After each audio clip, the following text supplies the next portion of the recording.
breaking story. Okay, yeah. Breaking story. Okay, I think today is a culmination of great detective work. A lot of work has gone into this case, and so far we've got 10 suspects. We are looking for Robert Shokane, 41-year-old Robert Shokane, who is a twin. His twin brother appeared today in court. There is a J50 warrant of arrest for him. We have made contact with him and we have requested him yesterday already to hand himself over to the nearest police station. He is wanted in the same case. We do believe he's facing similar charges of murder, money laundering, fraud, and many other charges. I think for now we are sitting at 46 charges that these accused are facing. In terms of the case, I think us as the police, as law enforcement, we are here on behalf of the victims that all have died, for their families to get justice. Just to take you through the victims that died in these mysterious circumstances, we start off in 2013. The first victim of Rachel and her accomplices was Mukhabudi Andrew Makheretsa. He was a police officer. He was a husband to the sister of Rachel. He was killed and burnt inside a car. He was found in Leboakgomo.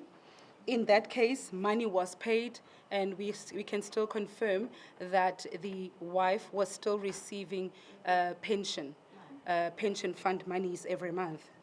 The second victim in this particular case, 2019, he was murdered in 2019. His name, Stradom Reuters. He was also the second husband to Rachel's sister. You'll recall that I indicated that the first victim was the first husband. He was strangled to death. He also had visible injuries to his upper body. Of significance is that Stradom Reuters' sister is one of those that appeared today in court. And why she appeared is that we do believe that she worked together in cahoots with the syndicate because she under oath lied and confirmed that the Rachel's sister was married to her brother.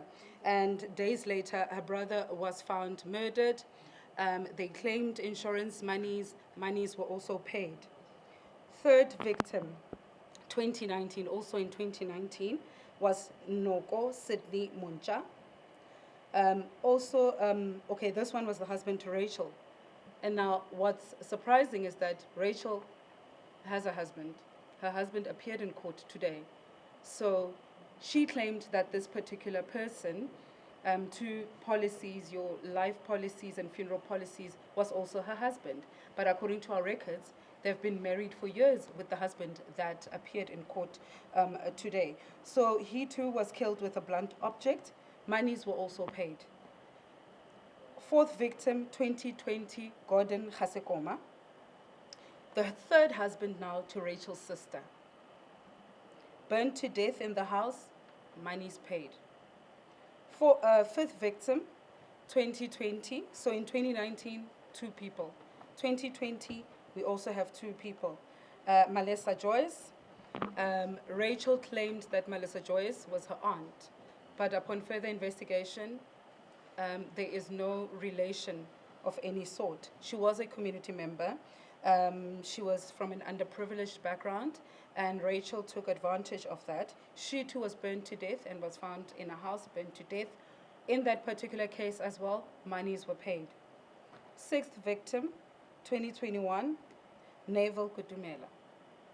Naval was Rachel's husband's younger brother, who was mentally challenged and was living with a disability. He too was killed and dumped on the side of the road. So they made it look as if it was an accident. Also in that case, monies were paid. Seventh victim in 2021 as well, Mapare R10m Chosi, uncle to Rachel and her sister. Investigations do prove that he was the brother to the mother of the late Rachel's mother. He too was killed and dumped on the side of the road, and monies were paid. Eighth victim, 2022, Seakamela Jacob, a community member. They made him take out a policy and they funded it. He was taken from church by fake police officers. He was later found dumped and was killed. He too, in that particular case, money was paid. The ninth victim, 2024, Matata Puti.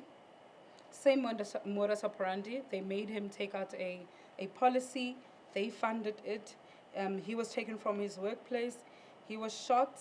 Monies were paid. The 10th victim, because that particular docket hasn't been enrolled, I will not mention it, but it was a female community member who was also killed under mysterious circumstances. Now, what is strange is that in all these cases that I've mentioned, the 10 bodies, 10 victims, Rachel was the first person always at the scene in her police uniform at the time when these crimes were always reported to the police. So like we've indicated, great detective work. We've got full faith and confidence in the investigating team that has been hard at work, collecting and gathering all evidence to ensure that we bring a watertight case that will be able to stand in court. And I do repeat that we are still looking for Robert Shokane. Can he hand himself over to the nearest police station? Failure to do so, we are already on the ground looking for him. We will be circulating his picture. Thank you. I'll now hand over to the NPA.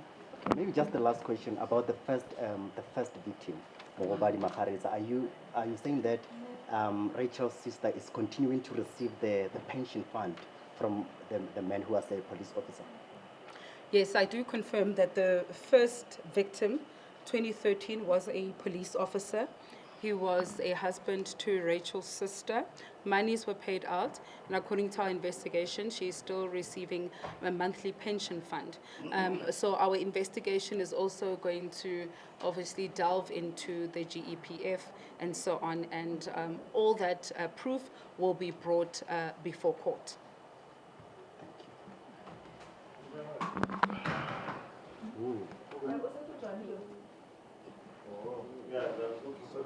Let's move a bit this way.